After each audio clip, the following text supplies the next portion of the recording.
Professeur Paillard, bonjour. Vous êtes professeur de cardiologie à Rennes et je vais vous laisser vous-même présenter vos centres d'expertise, vos niveaux d'intérêt.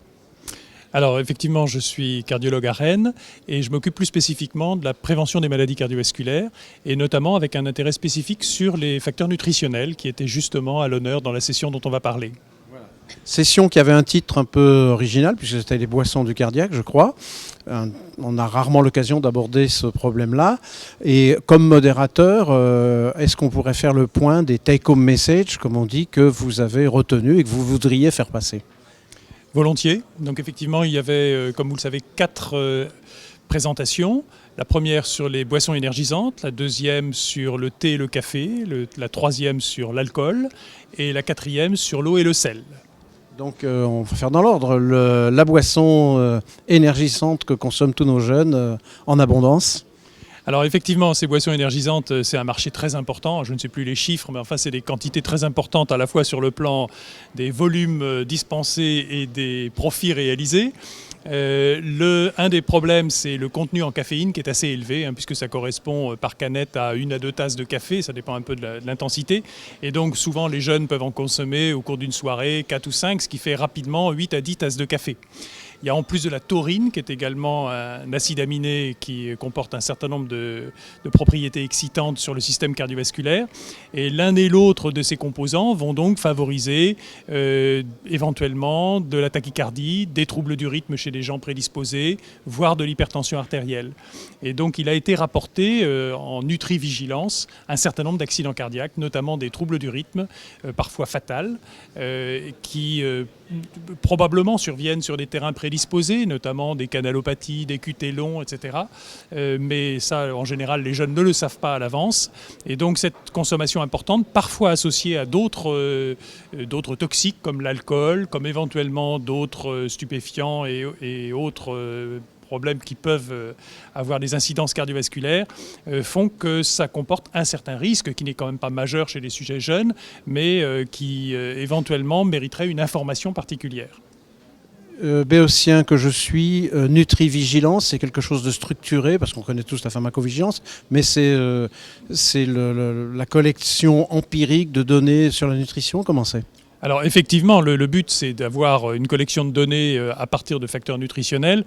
Comme vous savez déjà, la pharmacovigilance est parfois un peu difficile. Alors la nutrivigilance, qui fait appel à des problèmes qui surviennent dans le public, qui ne passent même pas par un intermédiaire médical, c'est encore plus difficile. Donc je pense qu'on sous-estime beaucoup un certain nombre de problèmes qui peuvent survenir. Alors, problème suivant, qu'est-ce qu'on aborde ? Le vin, par exemple ? Alors l'alcool et le vin, puisque en fait les deux étaient traités, et justement une grande partie de la discussion était de fait de savoir si c'était l'alcool en général, sous toutes ses formes, ou bien le vin plus spécifiquement, problème bien français, qui était bénéfique. Rassurez-moi. Alors je vous rassure en partie, même si les données ne sont pas complètement toujours aussi bien documentées qu'on l'aimerait, néanmoins, effectivement, il y a un certain nombre d'arguments qui plaident en faveur du vin. Sans qu'on sache très précisément si c'est le vin lui-même qui est protecteur grâce aux antioxydants, au resveratrol, etc., qui ont des effets bénéfiques, ou bien si c'est le mode de consommation du vin. C'est-à-dire le mode de consommation du vin qui est souvent en France une consommation relativement régulière au cours des repas, etc. Donc un mode assez spécifique qui se distingue par exemple de la consommation d'alcool fort en soirée, éventuellement sous forme de binge drinking et de choses comme ça. Donc là il y a une petite difficulté à savoir effectivement si c'est grâce aux effets spécifiques du vin ou grâce à ses modalités de consommation. Mais les données sont en faveur effectivement d'un effet protecteur du vin chez le patient cardiaque ou à risque cardiaque, jusqu'à des consommations qui sont de l'ordre de 2 ou 3 boissons par jour. Alors ça ne veut pas dire, là je ne concerne que le problème cardiovasculaire, ça ne veut pas dire qu'il n'y a pas d'autres problèmes qui surviennent, même avec des consommations plus faibles, puisqu'il a été beaucoup question, en termes de santé publique, des risques liés à la consommation d'alcool sur le cancer notamment, puis évidemment les accidents.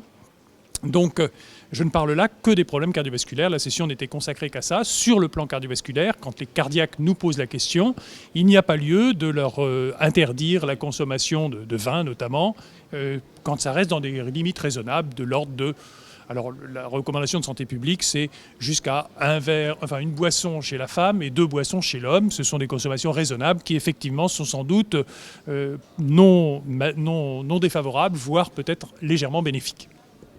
C'est une bonne nouvelle quand même. On s'y attendait, mais enfin, on est content de l'avoir. Qu'est-ce qu'il y a eu encore comme point? Le sel, la consommation de sel aussi dans les aliments, les boissons peut-être? Alors la consommation de sel et d'eau. Les messages principaux, c'est que les régimes DSOD stricts sont un peu abandonnés, même chez les patients insuffisants cardiaques. On pointe notamment le risque de dénutrition, qui est très important chez les sujets âgés pour des régimes DSOD très stricts. Et donc, évidemment, la consommation doit rester en dessous d'une certaine limite, mais on s'entend autour de 5 grammes de sel, 5 à 6 grammes de sel par jour chez un insuffisant cardiaque bien traité, c'est acceptable. Avec par contre, dans les dernières années, une insistance qui est faite aussi au niveau des apports hydriques. Et les apports hydriques qui, chez un patient insuffisant cardiaque, ne doivent pas dépasser 1,5 litre d'apport hydrique par jour.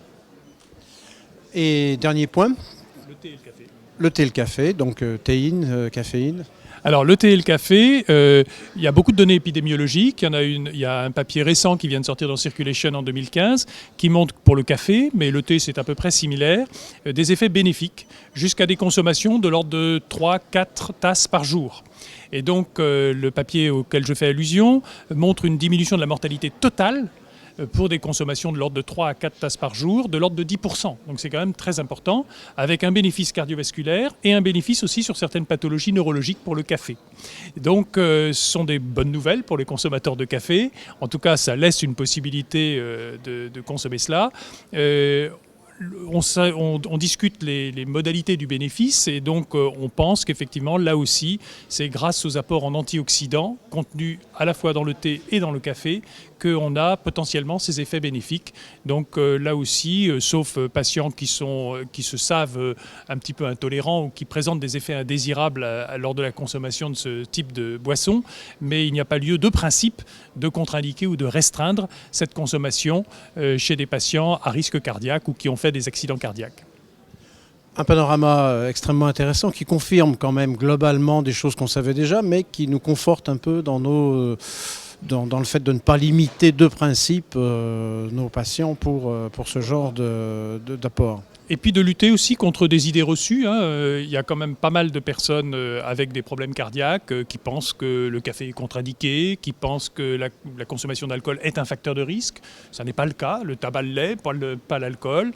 Donc effectivement, il y a un certain nombre d'idées reçues que l'on peut un petit peu élaguer. Et chez un patient à qui on fait déjà pas mal de recommandations hygiéno-diététiques, lui laisser un petit peu une liberté dans ce domaine-là, c'est quand même quelquefois utile. Laissez vivre un peu. Et donc pour l'année prochaine, il reste les boissons chocolatées. On a beaucoup parlé du chocolat. Alors oui, on n'en a pas parlé lors de cette session-là, mais effectivement, le chocolat par lui-même peut également avoir quelques aspects bénéfiques. Alors les boissons chocolatées, c'est un peu plus compliqué parce qu'en général, on mêle au chocolat autre chose. Alors là, ce sera pour l'année prochaine. Bon, c'est bon, belle perspective. Merci beaucoup. Merci.